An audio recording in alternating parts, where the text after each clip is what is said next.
We continue now at the top of Daf 11a Meseches Menachos. This is Menachos Daf 11a. This daf is sponsored by Alexander Rosenfeld in memory of Reb David ben Reb Shmuel Halevi Steinmetz. Thank you for your sponsorship. If you'd like to sponsor an Amud or a daf, see the description box below, and see the description box below to see how you can support this channel.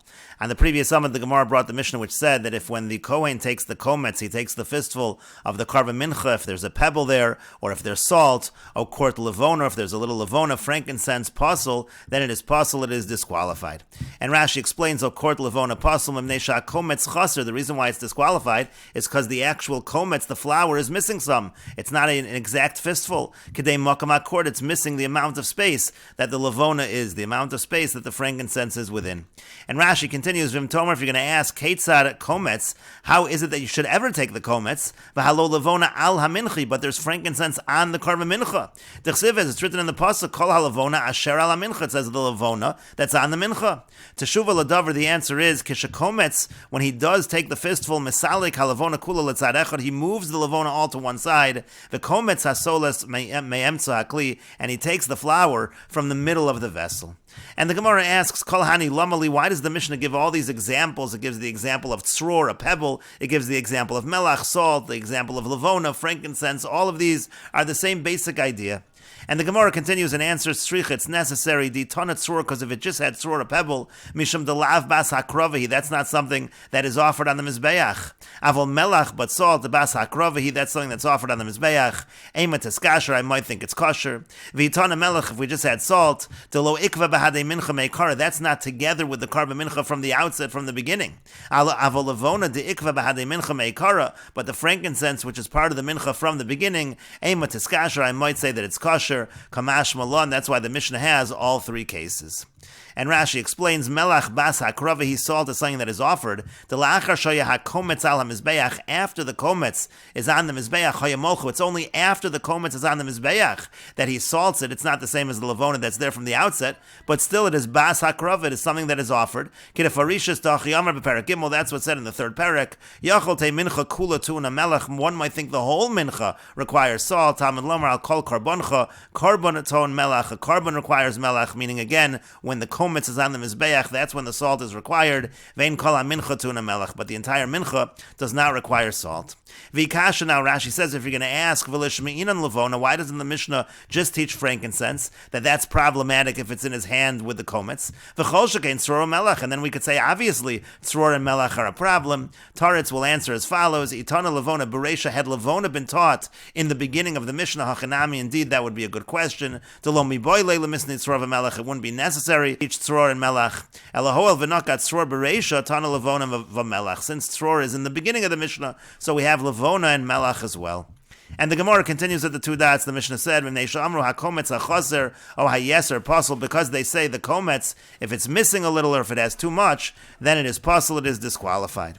And the Gemara says, why does it say in the Mishnah that the problem is chaser and yeser, that there's too little or too much? It should be a different problem. It should be a problem of chatzitza, a separation. Rashi explains, the reason really should be chatzitza. It's essentially a separation between his hand and the flour. Separation is a disqualifier by kachim, by karbonos. As is explained in Zvachim, or you could say it's a chatzitza between the different pieces of flour. Like if it would be in the middle of the kometz, it would divide the kometz. It would look like two half fistfuls, and that would be a problem. But in any case, that's the question of the Gemara. It should be a problem of chatzitza. And the Gemara continues and answers, Amar Rabbi Yirmiyah says, Min Hatzad, the case in the Mishnah could be where let's say the pebble, the tzror is at the side of the fistful, therefore it's not really a chatzitza, but it is a problem of chaser, it is a problem that some is missing. Rashi explains, Min Hatzad, Lamala, Eitzel Godel, it could be at the top by the thumb, or Lamata, Eitzel Kamitza, or it could be below by the Kamitza, which is by the ring finger. The Leka Chatzitza, there's no chatzitza, the Hainu Min Hatzad, that's the side. The La'achar Shakamatz, because what would happen is, after he would actually take make the kmitza, hofech gav yadu lamata kadei shelo yipol min hakometz klum. He would turn his hand over so nothing should fall out. V'have godel ukmitza min hatzad. And so essentially then the godel, meaning the thumb, and the kmitza, the ring finger, would be at the sides. V'hashto leka chatzitza. Now if it's at the side, there is no chatzitza. She'etzel hakemach mutal atzor, because it's next to the flour that the pebble is over there. It's next to it. It's not, again, within it. Avo chisaron ika, but you do have a chisaron. You do have something missing. And so therefore, again, that is the situation in the Mishnah why chatzitza is not an issue. And the Gemara continues, Amarle Abai LeRava, Abai said to Rava, Keitzad koms, and how do we do the kamitza? And Amarle, he said back to him, Kedekamsi Inchi, the way that the kamitza is done is the normal way that people take a fistful. And Rashi explains, Kedekamsi Inchi, Mashma B'chol HaEtzpos, Kedekamsi Inchi, it sounds like all the fingers are used, which is why the Gemara is about to ask. The Gemara continues, Eisve, we have a question from the following Brisa, Zu Zeres, Zu Kmitza, Zu Amma, Zu Etzpa, Zu Godel. This is the Zeres, which is the pinky finger, the Kmitza, which is the ring finger, and therefore it seems, as we'll see in a moment in Rashi, that really the kometz starts from the ring finger, not from the pinky finger. It doesn't involve all the fingers. Zu Amma refers to the middle finger, Zu Etzba refers to the pointing finger, and Zu Godel refers to the thumb. Rashi explains each one. Zeres, Etzba Ketana, Mimena Maschel HaZeres, from the pinky finger is where you measure the Zeres, which is the span, V'nafka Mina Lemidas Choshen Zeres Arka, the measurement of the Choshen is a Zeres Arka, it's a Zeres span, is the length of the Choshen, that's from the pinky to the thumb. And then Zu Kmitza is the Kmitza, the ring finger, Mimena Maschel HaKometz, that's the finger that you begin, you scoop up the kometz. Me'oso Etzba She'etzel HaKatana, that's the finger right next to the pinky. And then Zu Amma, that's the middle finger, Mimena Moded Kol Amos HaBinyan V'Hakelim, you use that to measure all the amos of buildings and vessels. It measures from the top of the middle finger to the elbow. Lefishi Arucha Mikulam, because that's the longest of the fingers. Ushtei Amos Hayu B'Shushan Abira, Shtei Makolos Shein Amma, there were two staves which were an amma each. Uvehen Moded in Amos HaBinyan, they used those to measure the amos of the buildings. V'osan Makolos Nimdedu B'oso Etzba Shu Orach, and those staves were measured. They were measured with that finger, again, which was the long finger. And Zu Etzba, the Etzba, which is the pointing finger, L'Tavel HaKohen Etzbo B'dam, that's what was used. The Kohen would dip that finger in the blood. And Zu Godel, the thumb, Levahonos to Mitzorah, because again, there were applications made to the thumb of the Mitzorah and to the big toe of the Mitzorah. Alma Kmitza B'Kometz V'lo Zeres. The point is, you see that the Kmitza was with the Kometz, with the ring finger, and not with the Zeres, not with the pinky. That goes against what Rava said to Abaya of Kedekamsi Inchi. And the Gemara continues and answers, Ela Lahashvos. The pinky is not used for holding the actual Kometz, but it's used to smooth it out. Rashi explains, Lahashvos dim yotze kemach lamatim in hakometz, if a little flour is sticking out below the ring finger, mochko mashveo betzba katana, he smooths it out with the pinky finger, shloye mavuratz v'chein malmala begodel, it shouldn't stick out. He does the same thing with the thumb as well, and so that's what it means that all of the fingers are used. And the Gemara continues, Hey Chiyavid, how does it work? Amar Rav Zutra Bar Tuvia Amar Rav. Rav Zutra Bar Tuvia says that Rav says, Chove shalosh etzba'osav at shemagia al pas yado. He curls over his three middle fingers all the way to the palm of his hand, the kometz, and then he uses that to scoop up the kometz. And Rashi explains, Hey Chiyavid, amas nisa mahader. We're asking now in the Brisa, the katani zu kmitza, the mimena maschel hakometz. You start the kometz from that ring finger. And so again, the way you do it is you fold over those fingers, those three middle fingers, to the palm of the hand, and then scoop it up. And the Gemara continues, Tanya nami hachi, we have a brisa like this as well, Melo kumso, it says in the pasuk, Melo kumso yachol mevoretz, one might think it should be able to stick out. Taman lomer bekumso, it says bekumso, I bekumso yachol barasha etzbosav, if it just said bekumso, maybe just the top of the fingers, maybe they don't have to extend and curl all the way over the palm of the hand. Taman lomer melo kumso, the pasuk says melo kumso, haketzad hauso chofe, shalosh etzbosav al pas yadu, again he curls over his three fingers over the palm of his hand, the kometz, and he takes the kometz, b'machavas u'v'marcheshes. Now with a machavas, with a pan offering, and a marcheshes is a deep pan offering, mochek begodlo milmala, then again he smooths it out with his thumb above, uvetzbo katana milmata, and with his pinky from below, v'zuhi avoda kasha shebamikdash, and this is a difficult avoda in the Beis HaMikdash. And Rashi explains, Talmud Lomer bekumso, v'heirim imenu bekumso, that's the pasuk. B'roshay etzba'osav, one might think just the tops of the fingers, ma'at shelo yagiat pas yadu, just curl over the fingers over on themselves and not on the palm of the hand. But the Gemara again said it has to be on the palm of the, all the way to the palm of the hand, has to be melo kumso. B'machavas u'marcheshes, by a pan or deep pan, d'masei and afuyin, those are baked. D'yomer l'kamon v'perak elu menachos nikmotzos d'lachar shein afuyin poses on v'kometz. We're going to say later on that after they're baked, they're then crumbled up, and you take take the kmitza. Hilkach yafshel leposan dakos kolkach. Therefore, it's impossible to crumble it up that it's very fine. Ukashu kometz yotzos chutz lemakomon. So then, when he takes the fistful, there's going to be some sticking out. Hilkach mochek begodlo milmalu vetzpo katanim milmata. Therefore, again, he smooths it out with his thumb above and with his pinky below. V'zui avoda kasha shebemikdash shebekushi gadol hu mashve shelo yehelo chaser v'lo yoser. This is a difficult avoda in the Beis Hamikdash because it's difficult to smooth it out, that it shouldn't be missing and it should not be too much. And the Gemara continues, Zeu v'sulo, is this a difficult avodah in the Beis HaMikdash and there are no others? V'ha'ika malika, but what about malika, which is the pinching of the neck of the bird offerings? V'ha'ika chafina, and there's chafina, which is the scooping of the incense by the Kohen Gadol on Yom HaKippurim. Those are difficult avodos. Elo zui achas me avodos kasha shebemikdash. Rather, it just means that this is one of the difficult avodos in the Beis HaMikdash, but there are others. And Rashi explains, Malika amrinam neperakach kachim zuhi avoda kasha. We say in Meseches vachim that Malika is a difficult avoda. Uvechafina nami amrinam beperakot siolo b'Meseches yuma oches es habazach b'rosh etzba'osav umala begodlo v'zuhi avoda kasha. We say that chafina, that scooping, is an avoda kasha. And so again, the Gemara said this is one of the avodos kashos in the Beis HaMikdash. And the Gemara continues, Amar Rapapa says, Pshita lead is obvious to me, Melo kumso. It says Melo kumso, Kedekamsi inchi. What that means is the normal way that people take kmitza, people take the fistful. And Rashi explains, Kedekamsi inchi, Machnes tzidei etzbaosav. It means that he enters the sides of his fingers, Vidochek, and he forces it in, Bekemach, into the flour, V'hakemach nichnas, Besoch yado, and then the flour enters into his hand. That's the general interpretation of Melo kumso. But the Gemara continues, Boy Rav Papa asks the following questions. Kamatz beroshe etzbaosav mai. If he does the kmitza with the tips of his fingers, what's the halacha min hatzdadin mai, from the sides? What's the halacha mimata lemala mai, from the bottom to the top? What's the halacha? Would those alternative ways of doing the kmitza, would those be effective?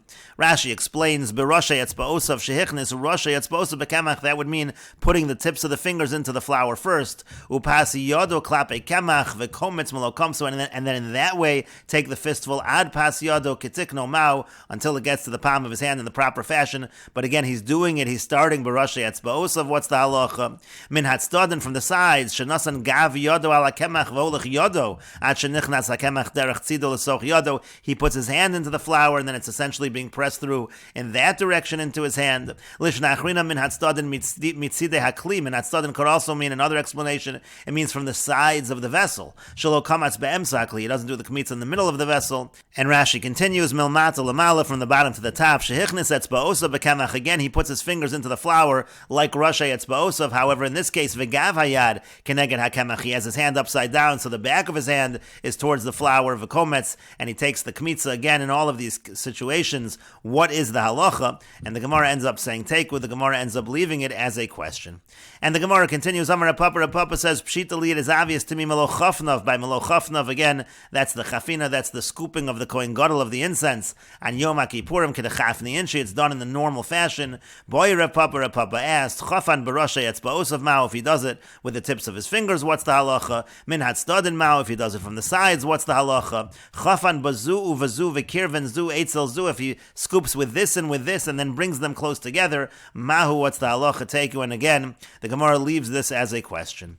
And Rashi explains, Melochafnav the Yom HaKippurim, Ketorah Samim Dak, again by the incense, he does Melochafnav, he takes that scoop. Kedechafni Inshi means Shemach Nisin, Tzide Yedehem V'chofnim, they would put in the sides of their hands in order to scoop it up. Min Hatzdadin, but if he does it from the sides, Shehichnis, Ketoras B'chafnav Derech Ben Godel Etzba, that means that he has the Ketoras go in between his thumb and his pointing finger. Lishnachrina Min Hatzdadin Shal Kli, again another version, it means from the sides of the vessel. And again, the Gemara then asked if he does it with both hands and brings them close to one another, what's the halacha? And again, the Gemara concluded take, with the Gemara left that as a question. We should note over here an alternate girsa in the Shita Mekubetzes, Hatzdadin Mao and Mimata Lamala Mao. According to the alternate girsa, it's the same as the questions above. They're asking Mimata Lamala, from below to above, what's the halacha? Chafan, again, in those situations when he scoops in that fashion, what's the halacha? And again, in any case, the answer of the Gemara is take, with the Gemara leaves it as a question. And the Gemara continues, Boy Rapapa Papa asks the following question: Dovke lekometz bedofne demona. Let's say he sticks the kometz on the walls of the vessel. What's the halacha? Toch kli boinan voika. Does it have to be in the vessel and that's been fulfilled? Odilma, or maybe hanocha besocha, it has to be placed within it. V'leken, we don't have that teku, and the Gemara again leaves that as a question. Rashi explains Dovke lekometz b'shas kidusho lekli bedofno demona b'bifnim. When he's sanctifying it, again he puts it on the wall of the vessel on the inside. What's the halacha in that case? And again, the Gemara left that as a question. And the Gemara continues, Boy Mar Bar Ravashi asks the following question: Hafche lamana. Let's say he turns over the vessel. V'dovke lekometz barisa demana. Then he puts the kometz on the surface of the vessel. What's the halacha there? Hanocha besocha boinan v'ikad has to be placed within it, and that is fulfilled. Odilma, or maybe kitikuno boinan has to be done in the normal fashion. V'leka, and that's not being done. Teku, and again the Gemara leaves that as a question. And Rashi explains, Barisa demana kagon shoyel lekli beis kibel me'achorav. You have a vessel sometimes where it has a base kibel that has an area where it can receive on the back of it. Kemoshi yesh bekaros, like we find by certain plates. And we'll take a look at the Shita Mekubetzes. He quotes Rashi, but he says, Velinir, it appears to me, me'arisa demona shahafach hakli, simply turns the kli upside down. V'dovke lekometz baris demona mitocho, and then he sticks the kometz there. It's able to stick there upside down. Akan v'nira lefare shahafach hakli. We can explain that he turns over the vessel. V'zarak v'tocha kometz milmata lamala, and he sticks the kometz there milmata lamala, from below to above. And in any case, again, the Gemara left it as a question. And the Gemara continues with the Mishnah, Ketzad huosa, how does he take the kometz? Poshet esatz ba'osav al pas yado. He stretches his fingers over the palm of his hand, as we said. And the Mishnah continues, Riba shamna, if there's too much oil, chaser shamna, too little oil, chiser levonta, if there's too little levona, too little frankincense, psula, then it is disqualified. And Rashi explains, Riba shamna dedina lug. The din is that it should be one lug of oil. Kedamar beperek shtei midos, mehai kro lemincha v'log shaman. It says a log shaman. Chiser shamna, if some oil is missing, psula, it's disqualified. Kedamar leil mishamna, shem chiser kol shu pasal. Like we said earlier, it says mishamna, if it's missing anything, it's pasal. And chiser levonta, the sheer levona malo hakometz. The amount of the levona is the amount of a kometz, a fistful. Beperek harei ola yisar meforish la b'gzeira shava. In perek harei ola yisar later on, it's going to be learned from Gzeira Shava. Nemar Harama, it says Harama. Vikasha lisni riba levona. Now, if you'll ask, why doesn't it say if there's too much levona? Ha mefarish la b'Gemara. This will be explained in the Gemara. And the Gemara says, Hechi dami riba shamna. What does the Mishnah mean when it says too much oil? Amar Rebbe Lazar says, Kegon shehifresh la shnei lugin. For example, let's say he separated two lug instead of one lug. That would be too much. The Gemara asks, Velukma, why not say that the case is Kegon da'oriv ba shemen dechulin, that he mixed in shemen that was not consecrated? V'shemen dechaverta, or shemen from another carbon. Why not say that's what the Mishnah is talking about? V'chitayman, if you're going to say shemen dechulin v'shemen dechaverta lo pasol, that shemen that's not consecrated or shemen of another mincha is not going to disqualify. It's only in this case when he separates two lug that it's a disqualification. But on that, maskif lo Rav Zutra bar Tovia asks on that elamayata. But according to that, minchas chote, we know that the mincha of a sinner, the pasol ba shemen, where shemen is a disqualifier. Hechi mashkachas la, how could you ever have shemen disqualify it? Idida, if you're going to say it's the shemen that is consecrated with the minchas chote, halesla, but it doesn't even have its own shemen, so that can't apply. And he dechulin and dechavert, and if it's shemen that's chulin, or if it's shemen that's from another carbon, ha'amrit lo pasol, you already said it's not a disqualification. So if you're going to say that, how will we ever find a disqualification by the minchas chote? And the Gemara answers to that, for Rebbe Lazar lomi boy kamer. Rebbe Lazar really meant a lomi boy, not only this, but even this. Lomi boy dechulin and dechavert of the pasol. We don't even need to say if it's oil that's chulin, that's not consecrated, or if it's oil from another carbon. Of course that disqualifies. Aval hifresh lo shnei lugin, but if he separated two lug of oil, however, v'hai chazile, since this lug was fit for it and this lug was fit for it, emelo lifsel, I might say it's not disqualified. Kamash malon, that's what Rebbe Lazar was teaching, that this also is a disqualification. And the Gemara continues, where does Rebbe Lazar know this from? Amar Rava says, Mas Nisim Keshisa, he knows this because of the difficulty of the wording of the Mishnah. Ma'ir yodetani riba shamna. Why does it say if there's an increase in oil, lisni riba lo shemen? It should have said riba lo shemen. Why say riba shamna? Elah kamash malon. Rather, it's teaching the afagav de hifrish lo shnei lugin. Even though he separated the two lug for this particular mincha, still it is a disqualification. Rashi explains, shehifrish l'shem mincha zu. He separated for this mincha beis lugin, two lug v'irvu iman. He mixed it with it. The nearest kashtei alechem. It appears like the shtei alechem. Avol belugu mechsa kasal kadaytach de lo mifsula. But by a lug and a half, right now we think it's not disqualified. V'lukma kagon de'ariv ba pursa shemen dechol or shemen shemen dechaverta. Why not say he put in some shemen that was unconsecrated, or put in shemen from another carbon? The pasal ba shemen, we know the minchas chote is disqualified with shemen. The yamar beperakala menachos lo yasam ala shemen v'im some pasal. It says he can't have any oil. If he does, it's pasal. Idi dash if rishu lishma. Now, if the oil was separated for the minchas chote, so that can't be the case, because holesla, there is no such thing as oil. V'kevan de lo chazi lo mak the shemen shemufreshla. Since oil is not fit for this carbon, it's not going to be sanctified. And so Rashi continues. Then the Gemara said, "V'hai chazila." Since both lug are chazila, they're both fit. One might have thought it's okay. Kilomar zila gabe dahai chazile v'zila gabe dahai chazila. You look at this lug, it's fit for it. The other lug is fit for it. And then the Gemara asked, "Umanale Rebbe Lazar, where does Rebbe Lazar know this from?" And Rashi explains, "Dafilu hefrishan lishman pasal, that even if it's separated for this mincha, disqualifies im irvu ima if it's mixed together with it." How does he know that? And again, the Gemara said he knows that from the language of the Mishnah, as Rashi continues, "Shamna mashma dehufresh lishma." Shamna sounds like it was separated for its sake. And the Gemara continues at the two dots. The Mishnah said, "Chiser levont," if it's missing frankincense. Tanu rabbanon, the sages taught in the brayso, "Chasra v'yamdal quart echad." If the levona is missing some and there's just one quart, there's just one tiny amount left, psul, it's disqualified. Al shnei quartin, but if there are two tiny amounts, so then ksheir, is kosher. Divrei Rabbi Yehuda. These are the words of Rabbi Yehuda. Rabbi Shimon Omer, Rabbi Shimon says, "Al quart echad ksheir," one pinch, one tiny amount is kosher. Pachas mikan, less than that, psula, is disqualified. And we will continue with this discussion in the next video on Daf Yud Aleph Amud Beis.